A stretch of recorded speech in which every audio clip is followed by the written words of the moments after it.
Hey guys, this is Ryan Blair here at Kaizink, showing you how to notify a customer that their job is ready for pickup in Inksoft.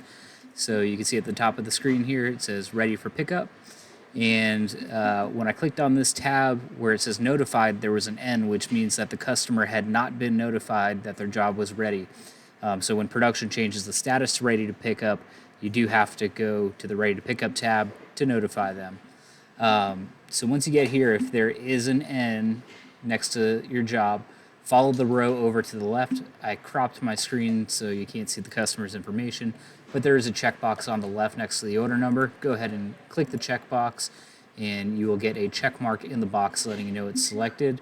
Next, you're going to click on this send pickup notification bell icon right here. And then it's going to ask you if you want to notify them. Click send notification. I've already done that, so I'm not going to do that a second time now. But click the blue button and it will confirm that the customer's been notified. And then if you refresh your screen, the N turns into a Y for yes. Thanks for watching.